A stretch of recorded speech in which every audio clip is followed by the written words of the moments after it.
Hello my dear students, welcome to Byju's exam prep. Hope you guys are fine. तो आज के Sunday का फंडा वीडियो में मैं आपको बताने वाली हूँ कि जनरली आप सर्कुलर बार्स ही क्यों यूज करते हो as compare to square bars.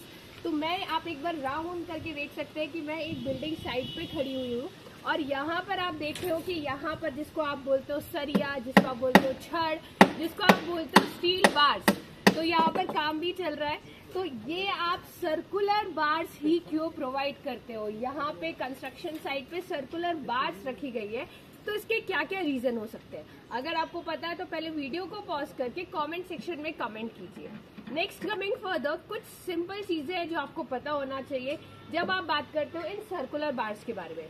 Number 1, ये जो सर्कुलर बार्स अगर आप देख रहे हो, इसको आप किसी भी शेप में बेंड कर सकते हो, इसको आप किसी भी शेप में बेंड करके ट्रैवल कर सकते हो, इसको ट्रांसपोर्ट करा सकते हो बेसिकली।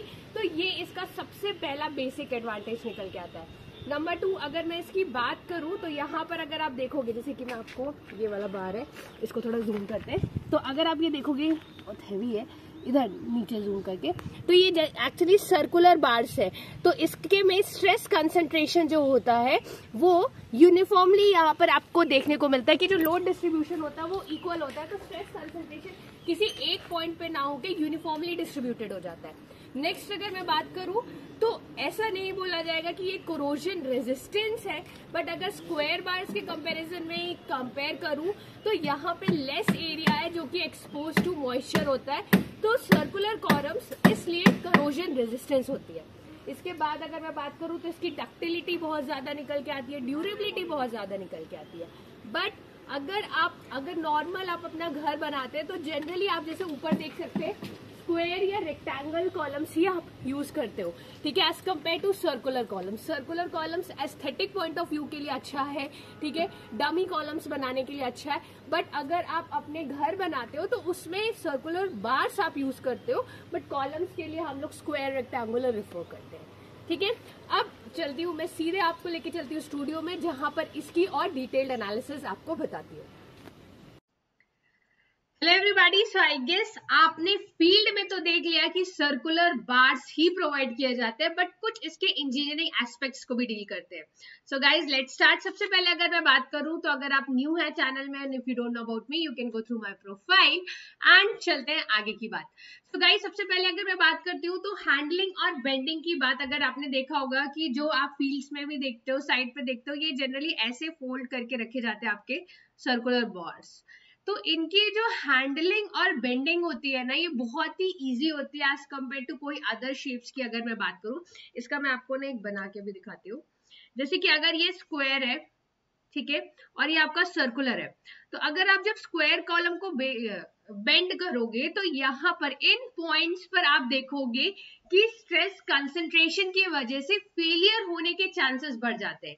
बट अगर मैं बात करूं, जो कि हमारा नेक्स्ट पॉइंट होने भी वाला है, कि अगर आप नेक्स्ट पॉइंट की बात करूं, सबसे पहले कि जो स्ट्रेस डिस्ट्रीब्यूशन होता है, स्ट्रेस डिस्ट्रीब्यूशन आप देखोगे सर्कुलर बार्स में तो वो यूनिफॉर्म होता है, क्योंकि हर पॉइंट पर सेंटर से, मेरा डायग्राम स्केल पे नहीं है बट अगर आप इसमें भी देखो, सेंटर से आउटर पेरिफेरी पर हर पॉइंट पे डिस्टेंस क्या होता है, सेम ही होता है। तो यहाँ पर स्ट्रेस कंसंट्रेशन यूनिफॉर्म होता है। और वही अगर आप बात करते हो स्क्वायर कॉलम्स के केस में, सो स्क्वायर कॉलम्स के केस में सेंटर से जो डिस्टेंस होता है वो अलग अलग होता है, डिस्टेंस वेरी करता है आउटर सर्कमफेरेंस में, जिसकी वजह से स्ट्रेस कंसंट्रेशन आपको ज्यादा मिलता है, यूनिफॉर्मली डिस्ट्रीब्यूटेड नहीं मिलता है किसके केस में, स्क्वायर के शेप में, as compare to that of circular. इसी कारण से एक रीजन ये भी है कि जब आप इसको बेंड करते हो, ठीक है, जब आप इस कॉलम्स को बेंड करते हो तो आप क्या देखोगे, आप ये देखोगे कि कॉर्नर्स में चांसेस फेलियर के बढ़ जाते हैं। सो ये मैं इस पीपीटी में आपको दिखा देती हूँ, यू कैन सी, ठीक है। तो ये जब आप इसको बेंडिंग करते हो तो स्क्वायर कॉलम्स के केसेस में हैंडलिंग और बेंडिंग थोड़ा सा टफ हो जाता है as compare to that of the square column. चलिए, अब अगर मैं आगे बात करूं बॉन्डिंग की, अगर आप बात करते हो स्क्वायर बार्स की, ठीक है, स्क्वायर बार्स की बात करो as compare to circular bars, तो आप देखोगे कि सर्कुलर बार्स में जो बॉन्डिंग होती है विद कंक्रीट वो ज्यादा अच्छी निकल कर आती है as compare to that of square bars. So जो बॉन्डिंग विद कंक्रीट होती है ठीक है, वो आपको ज्यादा किस में अच्छी मिलती है, सर्कुलर बार्स में। तो ये भी एक रीजन होता है कि आप सर्कुलर बार्स यूज करते हो। जैसे मैंने आपको वहां पर भी दिखाया था कि जो आपकी ये सर्कुलर बार्स होती है, ठीक है, इनका जो एरिया है, लेस सरफेस एरिया है, जो मॉइस्चर को एक्सपोज्ड होता है, जिसकी वजह से करोजन रेजिस्टेंस कंपैरेटिवली कम निकल कर आता है। अब मैं बात करूं कि ठीक है, स्क्वायर बार्स होते हैं, बट जनरली जो आप अपने घरों में प्रोवाइड करते हो, आप बेसिकली स्क्वायर या रेक्टेंगुलर शेप्स को टाई करते हो और उस तरीके से प्रोवाइड करते हो। उसका रीजन एक मैं आपको बताती हूँ। जैसे कि अगर आपके घर का जो भी प्लान है, लेट अस सपोज ये आपके घर का प्लान है, तो आप कभी भी, अगर आपने ऑटो कैट किया होगा या आपने कभी भी बिल्डिंग का प्लान देखा होगा, आपने देखा होगा कि यहाँ पर ऐसे कॉलम्स लगे रहते हैं, C1 C2, ऐसे अपन कॉलम्स की नॉमिनेट करते हैं, डेजिग्नेट करते हैं। तो यहाँ पर आप ये चीज नोटिस करोगे कि कॉलम्स जनरली स्क्वायर या रेक्टेंगुलर इसलिए प्रोवाइड करते हैं क्योंकि आप जो भी प्लॉट खरीदते हो वो ऑब्वियसली सर्कुलर शेप का तो होता नहीं है, वो स्क्वायर या रेक्टेंगुलर ही होता है। तो ये कॉलम्स इजीली अलाइन हो जाते हैं, ठीक है, एस्थेटिकली भी अच्छे दिखते हैं, ठीक है, ये भी एक बहुत बड़ा रीजन हो जाता है।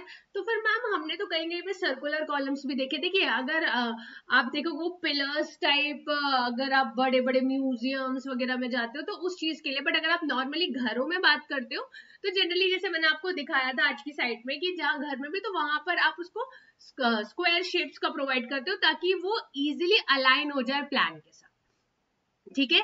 बाकी तो जनरली जो बार्स का शेप है वो आप सर्कुलर ही प्रोवाइड करते हो क्योंकि उसके एन नंबर ऑफ आपके बेनिफिट्स है। देखिए उसकी डक्टिलिटी भी ज्यादा होती है, ड्यूरेबिलिटी भी ज्यादा निकल कर आती है, ठीक है, और जिसकी वजह से आप इसको यूज करते हो। ओके, तो आप यहाँ पर देख सकते हो तो कोरोजन रेजिस्टेंस हो गया। बाकी ये देखिए जैसे कि एस्थेटिक पॉइंट ऑफ व्यू से म्यूजियम्स, होटल्स, तो ये आपको ऐसे सर्कुलर कॉलम्स देखने को मिल जाते हैं, बट घरों में जनरली आप ये प्रोवाइड नहीं करते, ठीक है, घरों में आप जनरली ये प्रोवाइड नहीं करते हो। यहाँ पे तो फिर आप ऐसे बार्स को लेकर फिर उसको ऐसे टाई अप कर देते हो स्टीयरअप्स वगैरह से, हम वैसे वाले बार्स प्रोवाइड करते हैं जो कि आज के मेरी वीडियो में मैंने आपको दिखाया भी था, ठीक है।